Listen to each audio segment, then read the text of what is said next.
So this is just a quick first impression review of the Blackberry Playbook that I got. It's a 64 gig one. It was on sale, so pretty awesome for $400. Really loving the screen. You can turn it on just by going from one edge to the other, which is really a very nice feature. I do it again and it turns on. That's pretty nice. The screen is really good. Good color, very clear, very responsive to touch. It's very nice screen. Completely in love with it. It doesn't get as bright as some screens do. For instance, the iPad, but I find that actually it gets brighter than I can even stare at, although I know people who really like it at the highest setting. I find that it actually hurts my eyes, so it's no problem with me, but I find that it is a very good screen overall. The OS is so fluid. If you haven't used it, it's very interesting the way things work. Most apps have settings that you can get by drop down, or the main settings on the main screen drop down like that. It is a 7-inch screen, which I like because I was thinking to replace my Archos here. It's an Archos 70. It's also a 7-inch screen, and it has a 250 gig hard drive, which is nice and I will miss, but I really wanted this better device. It seems better, and I have had some issues with the Archos, but that's another review.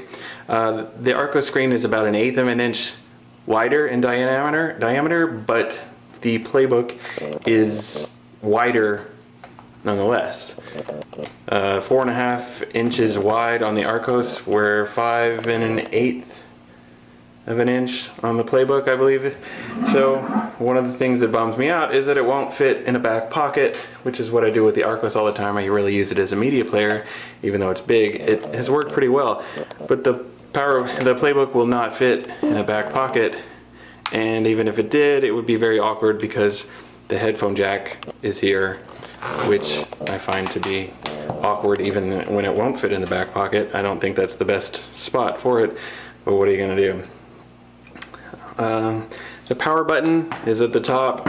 Lots of reviewers complain about it being too small, and it really is. It seems kind of petty, but it's kind of ridiculously small, and it would be much better if they did something about that.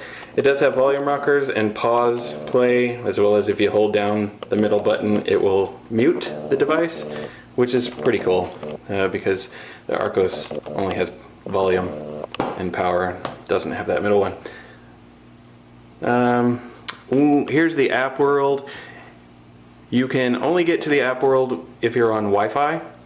I tried it when I was Bluetooth tethering to my phone and it wouldn't work. It gave me an error that I wasn't on a network. Just an interesting fact that somebody might want to know. Get rid of that. Doesn't want to go away. Okay.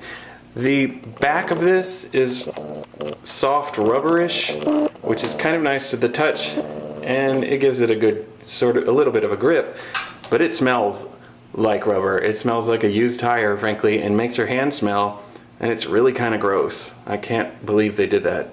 It's very strange. So I thought I'd mention that. I've never seen any other review that mentions that.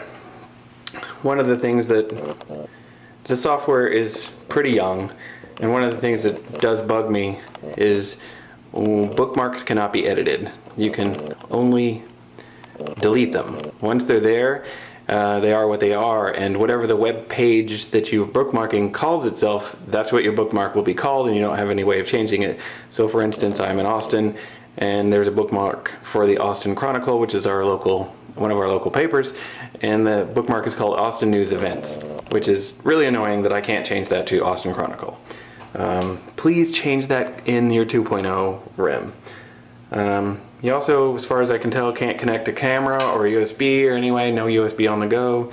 So if you're on a vacation and you want to get pictures on there, you have to use a computer, which is a little annoying, I think.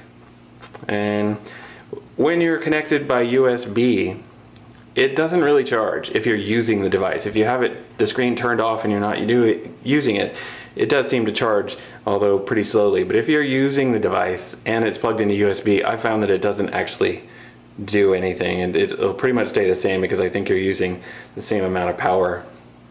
Well, those are my first initial impressions. I hope it's helped somebody.